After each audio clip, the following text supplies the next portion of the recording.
Hello, everybody. Welcome back. I'm Inside Elections. The date is Thursday, March 5th, 2026, and today we're going to be talking about these election results coming out of the state of Arkansas and what exactly they could mean for the 2026 midterms, the 2028 presidential election, and further on. So, what is happening is that on March 3rd, 2026, roughly 2 days ago, from when I'm recording this video, from when I'm going to upload this video, was the primary elections in the state of Arkansas, as well as the state of Texas and North Carolina, but we are going to be talking about the state of Arkansas.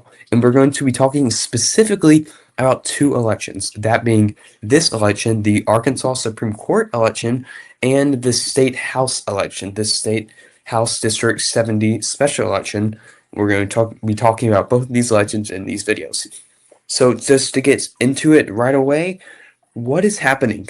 You might say, okay, well, this is just a partisan Supreme Court primary. It's between two Republicans.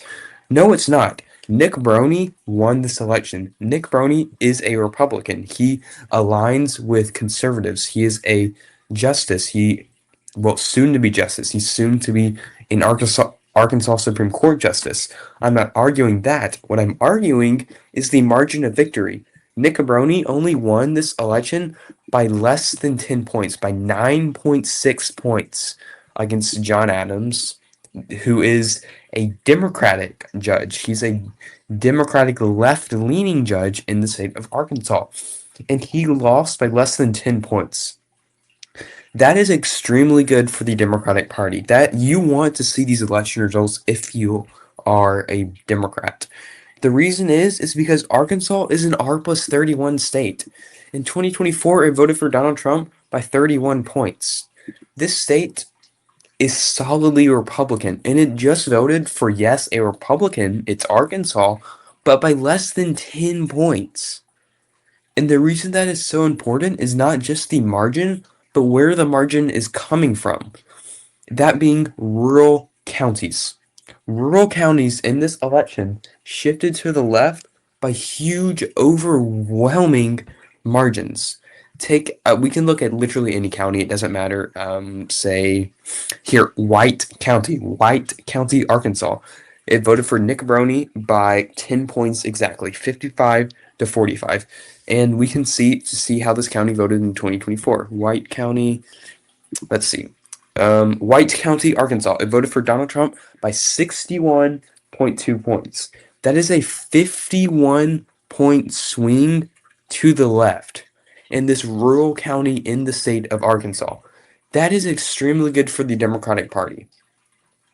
A 51-point swing to the left in rural counties. That is why this election was so close, because so many rural counties in Arkansas shifted to the left by these huge margins. We can take literally any county. I encourage you to actually look at this on your own time. I'm on the New York Times. You can use really any election aggregate website. Just look through these election results. It's so interesting. We can look at this county too. Clark County, Arkansas. It voted for Nick Brony, the conservative judge, by 4 points. Whereas, where was it? Was it Clark County? It voted for Trump by 20 points. That is how much should it vote again? That's a 16-point swing to the left. Take Montgomery County, Arkansas. Voted for Nick Brony, the conservative, by 4 points. It voted for Donald Trump by 63 points. That's a 59-point swing to the left.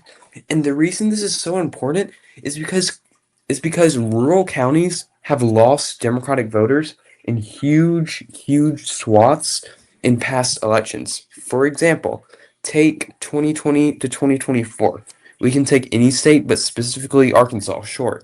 So many of these counties shifted to the right. These rural counties shifted to the right by these really large margins. Dallas, Arkansas shifted to the right by 6.4 points. All these counties by over 6 points. This 8.3 points.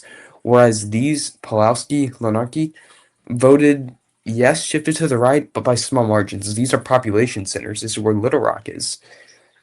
But rural counties shifted to the right by these huge margins, and that's in every single state. It doesn't matter. Missouri, sure, shifted to the right. But you might say, okay, well, 2020 to 2024 shifted to the right no matter what, so it doesn't mean anything. Look at 2016 to 2020. in an election where nearly every single state swung to the left, in an election that goes from a Republican president to a Democratic president, most of the rural counties still shifted overwhelmingly to the right, specifically in Arkansas. I mean, look at all these counties. All these darker red counties shifted to the right by over 5 percentage points. The lighter red counties shifted to the right by 1 to 5 points. The dark red counties, like Woodruff, Texas, shifted to the right by 20 points. In an election that as a whole shifted to the left. Democrats are losing rural voters. They have been losing rural voters, I should say, but with election results such as these, Democrats are obviously winning them back. And that is mainly because of the Trump administration, because of tariffs. Tariffs hurt rural voters, tariffs hurt farmers. This administration cutting Medicare, cutting food stamps hurts the rural voter, the average rural voter, so much more than it hurts the average voter in, say, Little Rock, than it does the average voter in New York City. And that is why we could potentially see these huge swings to the left in rural counties, not just in Arkansas, but in every single state, because Arkansas is just one state. We will see more states hold primaries. We will see more states hold general elections, hold special elections, and we will see how this goes.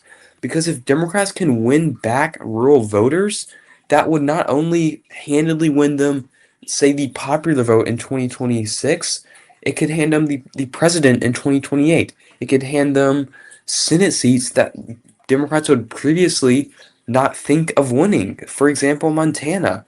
Montana is a state that used to have a Democratic senator. Let me go to Senate. Sorry, I should have this pulled up already.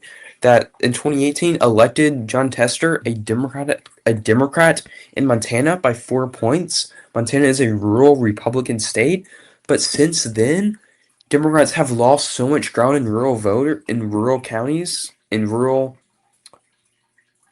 rural United States.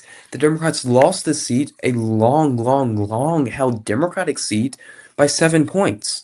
Whereas if Democrats can win back these rural voters, Democrats can go back to winning in deep red states, to winning in Montana, to winning in West Virginia, to winning in North Dakota, to winning in Missouri, Indiana, etc. And this is only the start. Yes, this could be a fluke, but it could also mean the start of something to come in the 2026 midterm, something to come in the 2028 presidential election. Something else I want to talk about is how in 2016 and in 2018, let me pull it up. This was the 2016 House of Representatives map. A lot of red, yes.